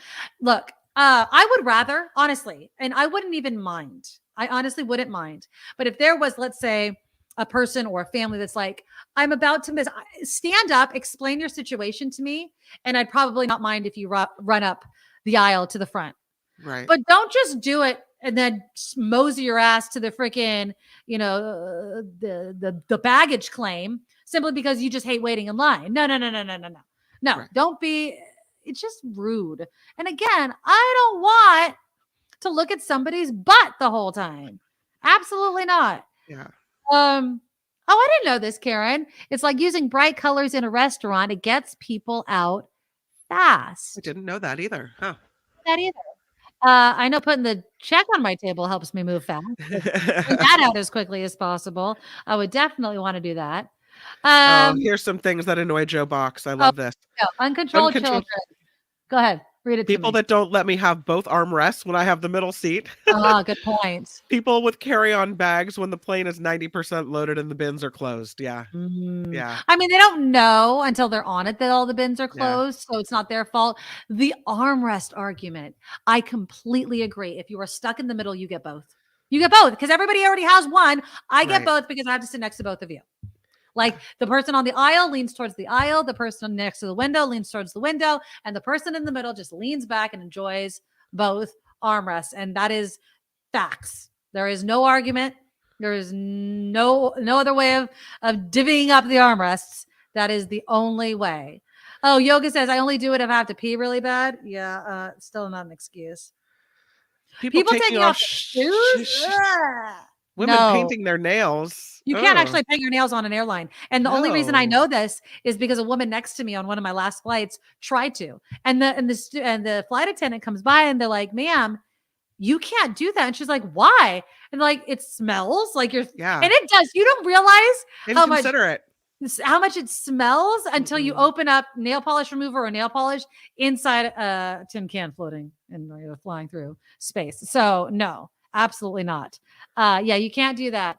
SF Tesla, we both did it. I'm taking off when the hip hop starts up. I used to be like, yeah. Oh, wait, no. Sorry, Jim. Aisle armrest is not good because the cart hits the arm and the shoulders. You still don't get the middle one. You still don't. Because you know why? The cart is not going up and down the whole entire time. So watch out for it. Like once it passes you, you're good to go. And you get the aisle. Like you can like kind of angle your body, stick your leg out a little bit further. No, you still don't get the armrest. I'm not buffing on that. Budging is what I meant to say, actually. Oh, well. That all bets are off. Now, Matthew, if you wanted to put your butt right in front of me, I still would think that you're being an idiot. Like, honestly, that's just a deal. I'm sorry. I'm not even going to give in on this. There's no reason to stand up. Not at all. Not at all. Karen has a farting issue. Kids farting, old people farting really bad, crying bad. Yeah, crying on an airplane, I feel for the parents. I remember one time when the kids were young, we went on an airplane and there was this other couple that had kids and they're like, oh, let's sit next to the other kids. And I'm like, can you please freaking not? Like, I don't need my kids feeding off your kids. Let's keep your kids away from my kids. Because if your kid starts crying, my kid might start crying. Yeah, you can't help farting. It sucks, but yes, you can. How can you, if you have to fart and it sneaks out, hold what are you it. supposed to do? Well, you can't hold it all the time. It'll explode. Kim McAllister, farting happens. Everybody farts. All right. Everybody, before the show ends, please click that thumbs up button. We really do appreciate it. Andreas, you've been so generous during the show. Yeah, thank $10, you. $10, $20, $10, $20. Sam has been another huge supporter of the show, Sam. Thank you for your $10. You guys are amazing. Loving what you're doing. Keep it up, Nikki and Kim. Will always be #1 SF fam, Sam. Aww. And Sam, should I tell them, Sam? Yes, let's do it. Sam is going to be on the show this coming Wednesday. Really? Yeah, so Sam is going to do, he owns a couple of restaurants, and Sam is going to be part of our Why Do You Do It segment. Oh, so cool. I'm letting the secret out, Sam, so everybody that stuck around towards the end of the show will know it. That's coming up on Wednesday. Okay. Tomorrow, hopefully I'll get it worked out with the SEIU. We'll delve a little bit more into what the appeals court ruling regarding rideshare companies and independent contractors means for unionization. So that's coming up tomorrow. Until then, have a fabulous afternoon. I hope the wind dies down. You guys survive, and we'll talk to you. Nikki, you're all so awesome. You're proud, like a beautiful blossom. You're also the best. I really can't rest. You're all so awesome. Wow. Okay.